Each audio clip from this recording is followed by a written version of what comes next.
बलरामपुर सदर सुरक्षित सीट से कांग्रेस की घोषित प्रत्याशी बबीता आर्य ने अपने कार्यालय का आज किया उद्घाटन। इस अवसर पर महिला विंग की जिलाध्यक्ष आरफा बेकल उत्साही व प्रत्याशी बबीता आर्य से हमने खास बातचीत की। देखिए क्या है कांग्रेस की रणनीति और कैसे बबीता आर्य जीतेंगी विधानसभा बलरामपुर सदर की सीट। 96 का साल और उस बार चुनाव होता है और विनय कुमार पांडे बलरामपुर सदर विधानसभा सीट से विधायक चुनकर जाते हैं सदन में। उसके बाद से कांग्रेस लगातार जुगात लगा रही है, लगातार प्रयास कर रही है, लेकिन दूसरे नंबर पर तो रही, लेकिन पहले नंबर पर नहीं आ सकी। इस बार लड़की हूं, लड़ सकती हूं का नारा दिया प्रियंका गांधी ने। पूरी टीम लगी दिल्ली से यहाँ तक और एक महिला उम्मीदवार को यहाँ पर उतारा गया है। बबीता आर्य जी हैं मेरे साथ। दो लोग हैं, एक महिला विंग के जिला अध्यक्ष आरफा मैम और ये बबीता आर्य जी हैं। इनसे बातचीत करेंगे और जानने की कोशिश करेंगे कि लड़ाई कितनी आसान, लड़ाई कितनी कठिन और जो सामने एक बहुत बड़ा पहाड़ खड़ा है पलटू राम जैसा, उसको कैसे हराएंगी और वहीं जो सपा का काडर वोट है, बसपा का काडर वोट है, उसको कैसे परास्त करके आगे पहले नंबर पर लड़ते हुए लड़कियों की तरह पहुंच सकेंगे। तो सबसे पहला सवाल आप ही से आरफा जी, क्योंकि काडर की जब बात होती है तो कांग्रेस में तमाम चीजें कोलैप्स नजर आती हैं। काडर इस बार बन सका है? देखिए, काडर की बात कर रहे हैं, कोलैप्स है क्योंकि जहां 32 सालों से 30 सालों से कांग्रेस पार्टी उत्तर प्रदेश में नहीं है और ये प्रियंका गांधी जी ने भी माना कि हमारा संगठन उतना मजबूत नहीं था और जाहिर सी बात है कि संगठन जहां मजबूत नहीं है वहां दिक्कतें तो आनी लाजमी है। तो अब एक तरीके से बहुत एक अच्छे लेवल पे हमारे संगठन में मजबूती भी दिख रही है और आने वाले समय में हम उतना ही अच्छा कर पाएंगे जो हमने सोचा है। जनता जनार्दन से, यहाँ की जनता जनार्दन से भी मेरा यही अनुरोध है कि अभी आपने सभी को देख लिया, सभी को मौका देकर देख लिया और अब कांग्रेस को मौका देकर देखें, फिर आप कहें कि लड़की हूं, लड़ सकती हूं का नारा दिया गया। कितना फायदा हुआ संगठन, क्योंकि आप भी महिला हैं और महिला पार्टी की महिला विंग की जिला अध्यक्ष हैं पार्टी की, तो लगता है कि आपने संगठन को बनाने में जो मेहनत की वो कुछ पूरे जिले के लोगों, जो 4 आपके उम्मीदवार हैं उनके लिए कुछ काम कर सकेगी? लड़की हूँ, लड़ सकती हूँ नारा जो है वो बहुत ही अहम नारा है, बहुत ही एनर्जेटिक नारा है। हमने अभी तक देखा कि उत्तर प्रदेश में जो स्थिति रही है महिलाओं की और खासतौर से अगर पूरे भारत देश की बात नहीं करेंगे, अलग अलग प्रांत में अलग अलग कंडीशंस हैं। अगर हम उत्तर प्रदेश की बात करें तो वहां पे आप जाकर देखेंगे कि महिलाओं की क्या स्थिति है, किस तरीके से कितने उत्पीड़न को वो सहती हैं, हर दिन के हर मुश्किलों को आसान करने के लिए कितनी जिद्दोजहद करती है। तो माननीय प्रियंका गांधी जी ने खुद ऑब्जर्व किया कि क्या हमें वाकई में महिलाओं को किस तरीके से आगे बढ़ाना है। आधी आबादी होने के बावजूद भी हर रोज हम बड़ी जिद्दोजहद के साथ जी रहे होते हैं। हमें इतनी जिद्दोजहद की जरूरत है नहीं, लेकिन पुरुष प्रधान जद्दोजहद को खत्म करने के लिए जो कांग्रेस में जद्दोजहद चल रही है, मैडम मैं आपसे जो पूछ रहा हूँ वो केवल बताइए, जो कांग्रेस में जद्दोजहद चल रही है क्या वो खत्म हुई? जो काडर की जद्दोजहद है बिल्कुल थी। आपने लड़ाई तो काडर पे लड़ी जाएगी ना मैडम। ये तो मैं भी राजनीति का स्टूडेंट रहा हूँ, मैंने भी इसी देश की राजनीति को पढ़ा है, तो ये मैं समझना चाहता हूँ कि वो काडर जो खिसका था उस पर कितना काम हुआ, चूंकि आप महिला विंग की जिला अध्यक्ष हैं। लड़की हूँ, लड़ सकती हूँ, इसने एक हमें एक निचले पायदान से ऊपर के पायदान पे जरूर पहुंचाया है। आपने खुद देखा कि कितनी महिलाओं में एक तरीके से टिकट के लिए कितनी मारामारी हुई है राजनीति में आने के लिए। राजनीति में जहां महिलाएं नहीं आती हैं, लेकिन इस नारे से और इस पहल से उन सब में एक उत्साह आया है कि हमें भी राजनीति का बेस लेकर के इस समाज को, हमें आर्थिक स्थिति से निकालना है, सामाजिक जो स्थिति हमारी बिगड़ी हुई है उससे बाहर निकालना है।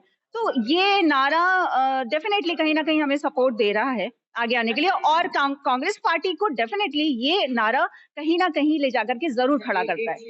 जैसे प्रियंका जी ने कहा कि दर्शकों मैं आपको बताऊं, उन्होंने कहा 40% सीट देंगे, तो बलरामपुर श्रावस्ती जिले में अगर एक लोकसभा मानी जाए तो जो है उसमें 6 सीटें होती थी, तो इस हिसाब से जो है 3 या जो है 2.5 सीटें मिलनी चाहिए थी। एक वंदना शर्मा नाम की लड़की है, वो भी तो लड़ सकती थी मैडम। वंदना शर्मा जी के बारे में जो बातें निकल के आई हैं, देखिए 25 साल की उम्र होती है जहां पे आप आवेदन कर सकते हैं। उनकी उम्र कम है और इस नाते उन्हें इस वजह से उन्हें पीछे किया गया, उनके टिकट को काटा गया। चलिए ठीक है, तो ये हो रही कैडर की बात। अब मेरे साथ प्रत्याशी हैं जो लड़की हैं, लड़ सकती हैं और हाईकोर्ट में अधिवक्ता हैं, बड़ा नाम है आपका, समाज कल्याण के क्षेत्र में आपने तमाम चीजें की हैं, समाज सेवा की है और आपके पति का एक बढ़िया एनजीओ चलता है जिसके जरिए भी आप लोग काम करते हैं। आप क्या कहेंगी, आपको प्रत्याशी बनाया गया है, कितनी लड़ाई कठिन और कितनी लड़की होके आप लड़ पाइएगा?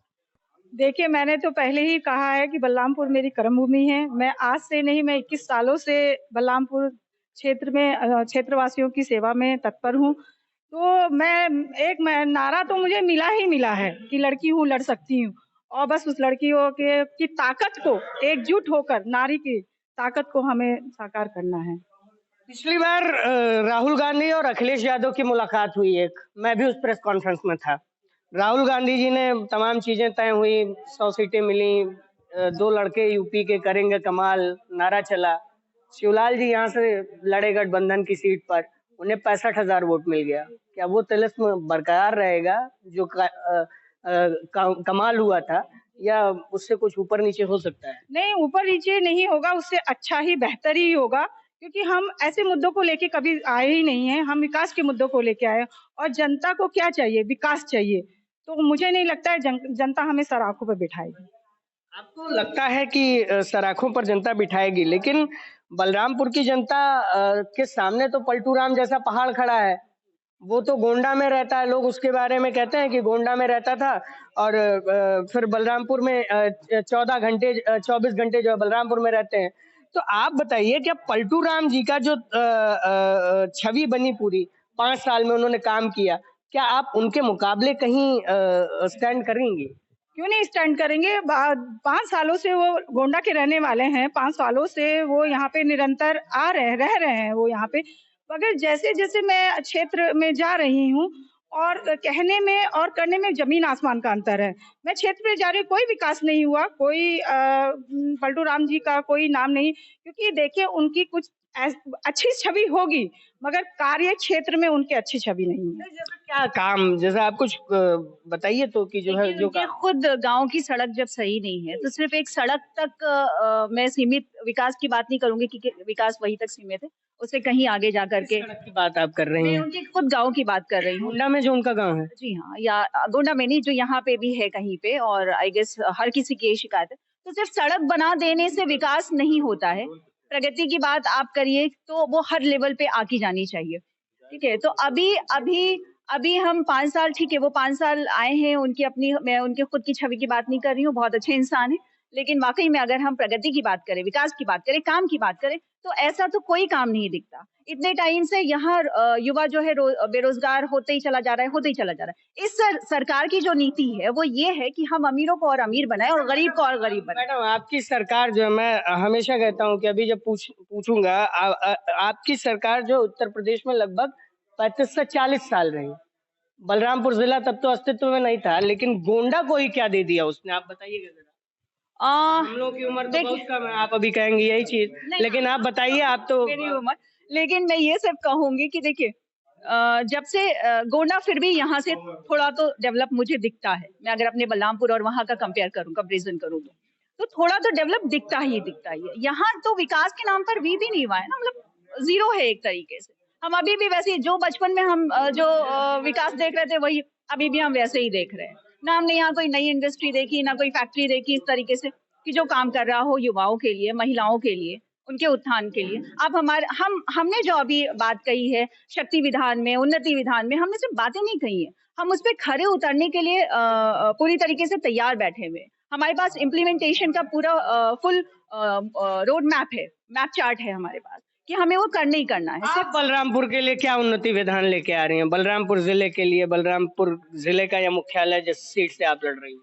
मैं तो देखिए चूँकि मैं महिला हूँ, मैं सबसे पहले तो महिलाओं के विकास के बारे में सोचती हूँ। मैं जैसे क्षेत्र में मैं निकली हूँ, तो गाँव में बेचारी महिलाएँ खाली बैठी रहती हैं। तो मेरा तो ज़्यादा प्राथमिकता होगी कि हम ऐसे रोज़गार की व्यवस्था करें, जो महिलाओं को हम उनके घर में वो रोज़गार तक पहुँचा सकें, उन्हें जो बेरोज़गारी का वो सामना कर रहे हैं, उनको हम रोज़गार पहुँचा सकें। मैं तो ज़्यादा से ज़्यादा महिलाओं के उत्थान के लिए और जो इसके हमारे अलावा क्या 4 5 वादे आप गिना दीजिए सर, झट झट झट झट। विकास के लिए हम भाई महिलाओं के लिए करेंगे, बालिका जो बेरोजगार बच्चे हैं उनके विकास के लिए करेंगे हम, और जो स्वास्थ्य है हॉस्पिटल्स में जो टाइम कमियां हैं उनको हम दूर करेंगे। चौथा तो सड़कें हैं, सड़कों तो बड़ी खबर है, उन पे हम ज्यादा प्रयास करके और क्या कहते हैं जो हमारे पत्रकार बंधु हैं हम उनके लिए भी नहीं, पत्रकार नहीं, जनता के लिए तो हमारे उन्नति विधान पत्रकार बंधु भी हमारे जनता में ही आते हैं, क्योंकि मैं भी एक अधिवक्ता हूँ तो मैं भी जनता में ही आती हूँ, जनता से परे नहीं। एक क्रेडर है जो स्ट्रक्चर है उसे और अच्छे लेवल ये 5 वादे सड़क, शिक्षा, स्वास्थ्य और सुन लीजिए कि अब जो है, अब की राजनीति जो है और अब उत्तर प्रदेश की, वो नफरत और अलगाव की राजनीति नहीं चलेगी। हमने विकास की बात की है और लोगों को भी उसी तरफ ध्यान देना चाहिए, क्योंकि सिर्फ अगर मैं बात करूं कि सिर्फ मंदिर और मस्जिद बन जाने से कोई विकास का काम होगा तो ये बिल्कुल नाहक बात है। ये मंदिर और मस्जिद दोनों बन रहा है मैडम, और ये तो जो पूरी शुरुआत है वो आपकी पार्टी की शुरुआत है। मैं तो आपकी पार्टी को क्रेडिट देता हूँ कि वो राम मंदिर बनवा रही है और जो है वो चीजें कर रही है। जो हुआ था वो किसी कारणवश हुआ था और उसके बाद भी अभी भी आपने देखा होगा प्रधानमंत्री सोता रहेगा मैडम और चीजें हो जाएंगी। ऐसा नहीं है, ये गलत है मैडम, ये गलत है। आप कांग्रेस के ऊपर ऐसा बड़ा तोहमत लगा रहे हैं कि हर उस काम को आप एकदम जीरो पे लेकर के आ रहे हैं जो जिसके नींव पे भारत देश खड़ा है, ठीक है, जिसकी नींव मैं कह रहा हूँ कि हम धर्मनिरपेक्ष हैं, लेकिन प्रधानमंत्री सोता रहा कि नहीं सोता रहा, आप बताइए। जब ढांचा गिराया जा रहा था, बिल्कुल नहीं। आप सिर्फ ढांचा गिराने में प्रधानमंत्री को सोने की बात आप कैसे कर सकते हो? उस वक्त कौन से प्रधानमंत्री थे और उस वक्त क्या चल रहा था? आपको पूरी घटना पता होगी ना? बिल्कुल पता है मैडम। तो फिर आप उसको ना एक प्रधानमंत्री पर जोर देकर के बात नहीं कर सकते, एक पार्टी पर जोर देकर के बात नहीं कर सकते। ये मैं वही कह रहा हूँ कि ये बात आनी ही नहीं चाहिए। लेकिन आनी नहीं चाहिए, लेकिन इस वक्त पे अगर लोगों की मानसिकता सिर्फ ये है कि हमारे पास मंदिर बन के तैयार खड़ा हो गया है तो हम उस बेसिस पे सरकार बनाएंगे, तो ये तो मतलब सेंसलेस बात नहीं लगती आपको? मंदिर मस्जिद का मसला छोड़ेंगी। आपने 5 वादे किए हैं, शिक्षा, स्वास्थ्य, सड़क, बालिकाओं के लिए और महिलाओं के लिए रोजगार का वायदा।